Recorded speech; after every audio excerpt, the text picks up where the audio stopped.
ચલો પેલું પતી ગયું વેપર પ્રેશર વાળું. ઓકે, વેપર પ્રેશરમાં શું હતું? બંધ પાત્ર લેવાનું, condition 1. Condition 2 equilibrium condition establish થવી જોઈએ, એટલે કે ઇવોપરેશન અને કન્ડેન્સેશનનો દર સમાન થાય એ સમયે તે પ્રવાહીની બાષ્પ વડે તે પ્રવાહીની સપાટી પર લાગતું દબાણ એટલે બાષ્પ દબાણ. હવે આપણે લિક્વિડ સોલ્યુશનના બાષ્પ દબાણની વાત કરીએ. બે લિક્વિડ હોય અને બંને કેવા હોય? વોલેટાઇલ. ફરીથી vapour pressure of liquid solution. બરાબર? બેટા આના માટે રાઉટનો નિયમ આવે છે. શું આવે છે? રાઉટ્સ લો. રાઉટનો નિયમ પણ મોસ્ટ આઈએમપી પ્રશ્ન છે. રાઉટનો નિયમ બાષ્પશીલ દ્રાવ્ય અને દ્રાવક માટે અને રાઉટનો નિયમ અબાષ્પશીલ દ્રાવ્ય અને બાષ્પશીલ દ્રાવક માટે. બે અલગ અલગ સવાલ છે. આ રાઉટનો નિયમ કોના માટે છે? લિક્વિડ સોલ્યુશન માટે. ધ્યાન રાખજો. તો લિક્વિડ સોલ્યુશન માટે રાઉટે શું કીધું? આ સોલ્યુશન ઓફ વોલેટાઇલ લિક્વિડ પહેલી કન્ડિશન એટલે કે બાષ્પશીલ હોવું જોઈએ. The partial vapor pressure of each component of the solution is directly proportional to its mole fraction present in solution.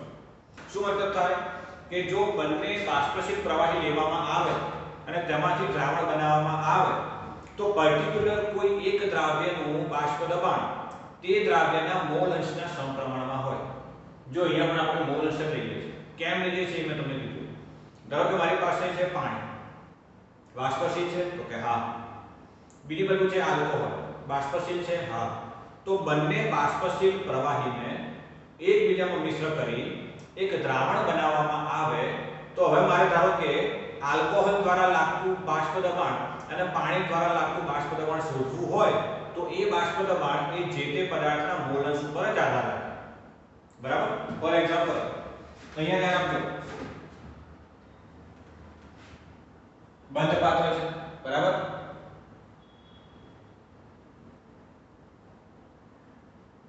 અહીંયા છે 1 + 2 that means H2O + CH3OH.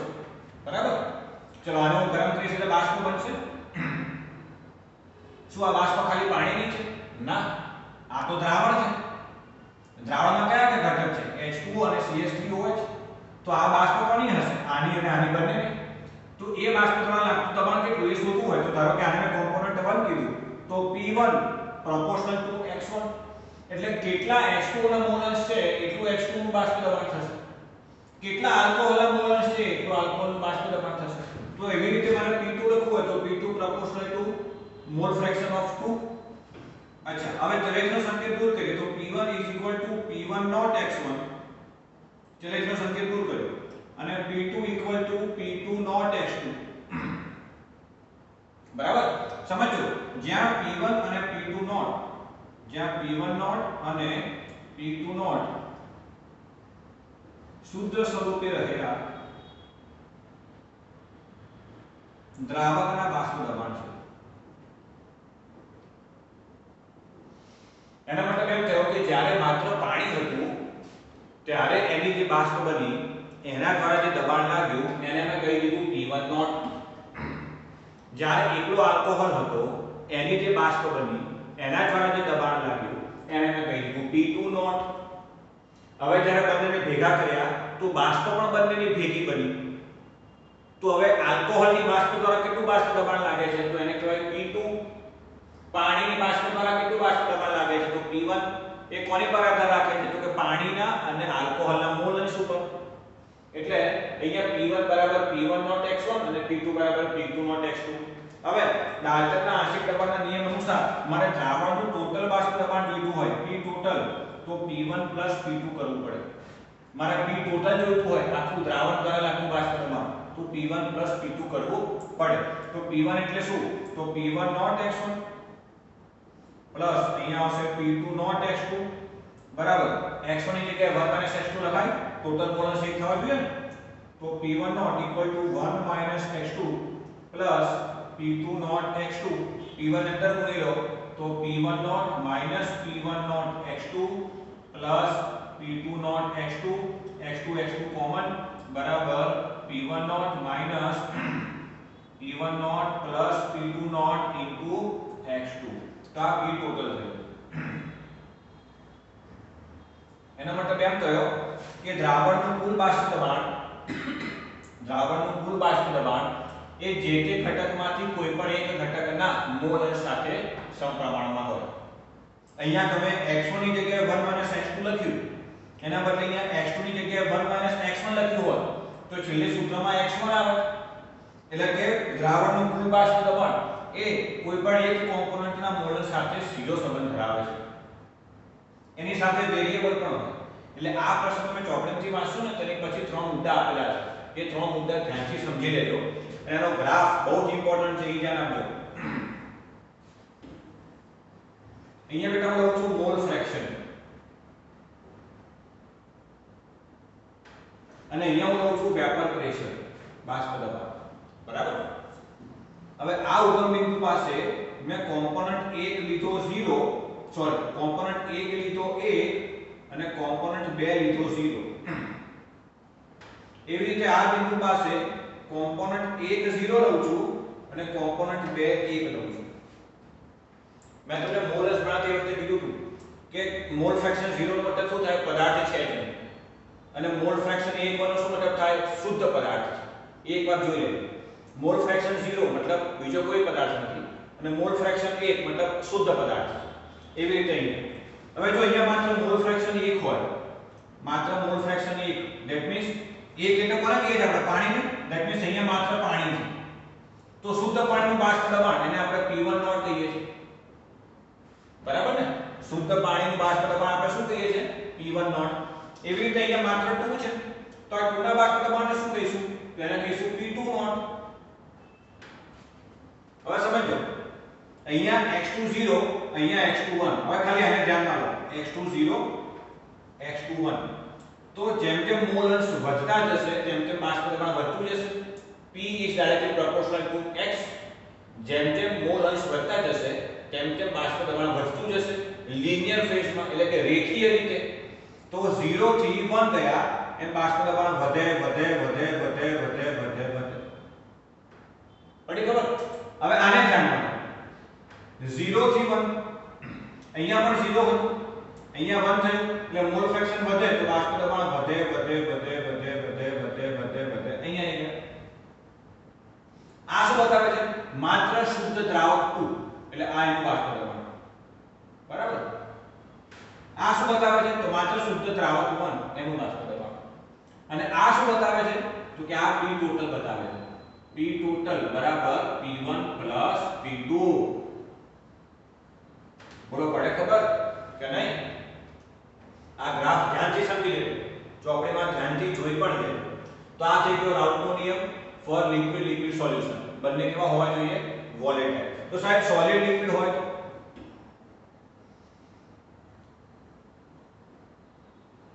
Solid plus liquid solution. તો બેટા એના માટે બીજું અહીં ધ્યાન આપો. આ એક બંધ પાત્ર છે, એમાં છે માત્ર દ્રાવક, માત્ર દ્રાવક. અને અહીંયા હું બીજા પાત્રમાં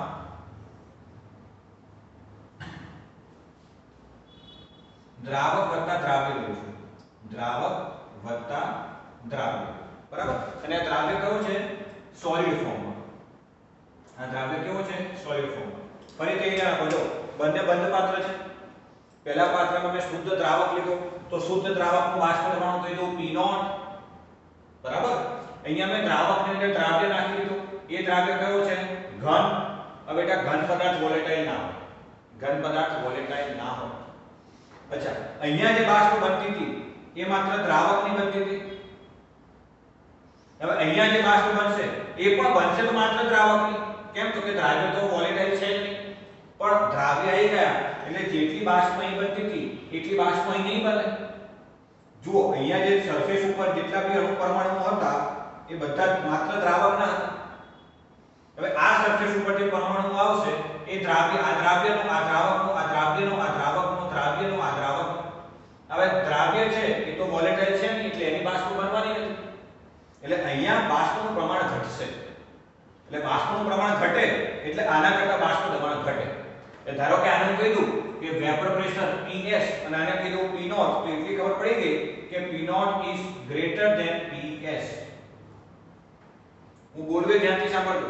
શુદ્ધ દ્રાવકનું બાષ્પ દબાણ તેના દ્રાવણના બાષ્પ દબાણ કરતા વધારે હોય જો એમાં દ્રાવ્ય તરીકે ઘન પદાર્થ નાખ્યો હોય તો. શુદ્ધ દ્રાવકનું બાષ્પ દબાણ એ તેમાંથી બનતા દ્રાવણના બાષ્પ દબાણ કરતા વધારે હોય. આવશે કેમ? તો કે દ્રાવ્ય કેવો છે? Non volatile. દ્રાવ્ય ઘન સ્વરૂપે છે અને એ ઓગળવાનો નથી, એટલે એનું બાષ્પ દબાણ આપણે આ રીતે કન્સિડર નથી કરતા. ચોપડીમાં બીજો એક નાનો ટોપિક છે, હેનરીના નિયમને રાઉથના નિયમ સાથે કમ્પેર કરે છે. Henry plus Routh. અચ્છા, આપણી પાસે હેનરીના નિયમનું સૂત્ર શું છે? તો P બરાબર kh મોલ ફ્રેક્શન અને રાઉથનું સૂત્ર શું છે? P P not x. બરાબર ને? તો આ બંનેને ધ્યાનથી કમ્પેર કરો તો P નોટ અને kh વચ્ચે પણ સંબંધ છે. P નોટ અને kh વચ્ચે પણ સંબંધ છે. એ તમે ચોપડીમાં દર્શાવ્યું છે. બરાબર? અચ્છા, આના માટે જો આવો ગ્રાફ દોરવા જઈએ સાહેબ, જો આ પદાર્થ એટલે કે આ દ્રાવણ માટે આવો ગ્રાફ દોરવા જઈએ, બરાબર, તો એમાં એક વસ્તુ સમજો તમે. અહીંયા આગળ વેપર પ્રેશર અને અહીંયા આગળ મોલ ફ્રેક્શન. બરાબર? તો દ્રાવ્ય જે સોલિડ ફોર્મમાં છે એની તો બાષ્પ બની જ નથી, હે ને? તો એના મોલ ફ્રેક્શન તો આપણે લેતા જ નથી. તો એવા કેસમાં માત્ર શુદ્ધ દ્રાવકનું જ બાષ્પ દબાણ લેવાનું આવશે. આ બાષ્પ દબાણ શેનું આવશે? શુદ્ધ દ્રાવકનું બાષ્પ દબાણ. શુદ્ધ દ્રાવકનું બાષ્પ દબાણ. કારણ કે અહીંયા દ્રાવ્યનું બાષ્પ દબાણ આવે નહીં. ક્લિયર? કેમ ના આવે? તો કે દ્રાવ્ય તો વોલેટાઇલ છે ને, દ્રાવ્યની બાષ્પ બનવાની નથી, બાષ્પ બનેલી તો બાષ્પ દબાણ આવે. બરાબર? તો આપણે આટલે સુધી રાખીએ. તમારા કેટલાક ડાઉટ હતા એ આપણે પૂરા કરીએ. છેલ્લે મેં તમને સાંધાના ક્વેશ્ચન આપ્યા હતા, એમાંથી કેટલાક છોકરાના પ્રશ્નો છે. પહેલો પ્રશ્ન છે, a molar solution of NaCl. A molar solution of NaCl having density is equal to 1.2 gram per ml. તમને શોધવાનું કીધું છે મોલારિટી, કેપિટલ M. બરાબર? બેટા અમોલર સોલ્યુશન નો મતલબ થાય મોલારિટી 1. અમોલર સોલ્યુશન નો શું મતલબ થાય? મોલારિટી 1 થઈ ગઈ. અચ્છા, હવે મોલારિટી શોધવી હોય અને મોલારિટી આપી હોય તો મેં તમને ડાયરેક્ટ સૂત્ર આપ્યું હતું, small m into density T upon 1 plus m into m2 upon 1000. આ સૂત્ર મૂકો, જવાબ લાવો. m એટલે 1, ડેન્સિટી 1.2 છેદમાં 1 પ્લસ મોલારિટી 1 ગુણ્યા મોલર માસ ઓફ NaCl 58.5 છેદમાં 1000. હવે ગણિત પર તમે ખૂંખાર જો કરી નાખશો આગળ. બીજો પ્રશ્ન છે 100 ml 0.3 normal HCl. 100 ml 0.3 normal HCl mixed with 200 ml 0.6 normal H2SO4. તો રિઝલ્ટિંગ સોલ્યુશન એટલે કે ફાઇનલ સોલ્યુશનની નોર્માલિટી શોધવાની છે. બરાબર? આમાં રકમમાં કદાચ ભૂલ હોઈ શકે, રકમમાં અહીંયા નોર્માલિટી નથી આપી એટલે તમને કદાચ ડાઉટ થાય, પણ વાંચીને ખબર પડી જાય કે ભાઈ આ નોર્માલિટીમાં છે તો આ નોર્માલિટી જશે. તો મેં તમને કીધું કે જ્યારે મિક્સચર કરીએ આપણે બે સોલ્યુશનને મિક્સ કરીએ તો રિઝલ્ટિંગ સોલ્યુશનની નોર્માલિટી માટેનું સૂત્ર છે N1V1 N2V2 NR V1V2. બરાબર? N1 કેટલું? તો કે 0.3 નોર્મલ * 100 વત્તા N2 કેટલું? N2 છે 0.6 normal * 200 is equal to NR શોધવું છે V1 + V2 200 + 100 એટલે 300. બસ હવે અહીંયાથી NR શોધી લેવાનું થઈ જશે. અને ત્રીજો લખાણ સંબંધિત પ્રશ્ન હતો ચોપડીમાં, લખાણ સંબંધિત પ્રશ્નનો પાંચમો હતો. ચલો એ પણ જોઈ લઈએ. 20% weight by weight Ki. 20% weight by weight Ki. બરાબર? ડેન્સિટી આપી દીધી તમને 1.2 ગ્રામ પર ml. મોલારિટી અને મોલ ફ્રેક્શન શોધવાના છે. બરાબર? ચલો એ જુઓ. મોલારિટી એટલે mall upon weight of solvent. શેમાં? Kg માં. બરાબર ને? મોલાલિટી એકમાત્ર એવો એકમ છે કે જેમાં નીચે સોલ્વન્ટનું વેટ આવે. મોલ 20% W/W KI શું મતલબ થાય 20 ગ્રામ KI પ્લસ 80 ગ્રામ સોલ્વન્ટ નથી કીધું એટલે આપણે પાણી માની લેવાનું. એટલે મોલ એટલે વજન ભાગ્યા અનુપાત KI નો અનુપાત થશે 166. જોઈ લેજો સમથિંગ કેટલો થાય છે. અને વેટ ઓફ સોલ્વન્ટ એટલે 80 ગ્રામ સોલ્વન્ટ kg માં લઈએ એટલે 80 ગુણ્યા 10 ની -3 બરાબર. એટલે અહીંથી તમને મોલારિટી મળી જશે. અચ્છા મોલારિટી મળી ગઈ એટલે મોલારિટી મળી જાય. હમણાં સૂત્ર કીધું m * d upon 1 plus m * molar mass of 2 upon 1000. તો આના પરથી મોલારિટી મળી જશે. અને મોલારિટી મળી જશે પછી તો મોલ ફ્રેક્શન ઓફ KI શોધવા હોય તો KI ના મોલ એટલે 20/166 છેદમાં કુલ મોલ તો 20/166 પ્લસ 80/18 તો મોલ ફ્રેક્શન મળી ગયા. KI ના મોલ ફ્રેક્શન મળી ગયા તો પાણીના બી મળી જાય. કઈ રીતે? તો કે 1 - મોલ ફ્રેક્શન ઓફ KI. બરાબર આવશે. અચ્છા બીજા એક બાદ દાખલો હતો 11મા ધોરણમાં સ્વાધ્યાયનો મોલ કોન્સ્ટન્ટમાં છેલ્લેથી વિડિયો તો આ જેમ તમારી પાસે તો માર્કેટિંગ હોય તો જોઈ લેજો કારણ કે બહુ લાંબો વિડિયો રેકોર્ડ થતો નથી એટલે છતાં મેં ના ખબર તો પૂછી લેજો. બરાબર. તો બેટા સાંદ્રતાના દાખલા તમે 11માના કર્યા 12માના 1 ઉદાહરણ કર્યા અને વધારાના સ્વાધ્યાયના 5 કર્યા. મેં તમને જે ડીપીપી આપી હતી એ તમે સોલ્વ કરી. હવે છતાં બી કોઈને વધારે પ્રેક્ટિસ કરવી હોય હું માનું છું ત્યાં સુધી હવે ના કરતા ઇનફ છે. છતાં બી કર્યું તો તમારી પાસે ફિંગર ટીપ છે તો એ એમટીજી ફિંગર ટીપમાં મોલ કોન્સેપ્ટમાંથી કોન્સન્ટ્રેશનના દાખલા કરી નાખો અને સોલ્યુશનમાંથી કોન્સન્ટ્રેશનના દાખલા કરી નાખો. આટલું કરી નાખો. પણ વધારે ટાઈમ ના આપશો તો થોડું આગળનું પણ જોઈ લો. જેટલું ચાલુ તેટલું રિવિઝન કરી નાખજો ફટાફટ. બરાબર. નેક્સ્ટ ટાઈમમાં આપણે આગળ વધીશું.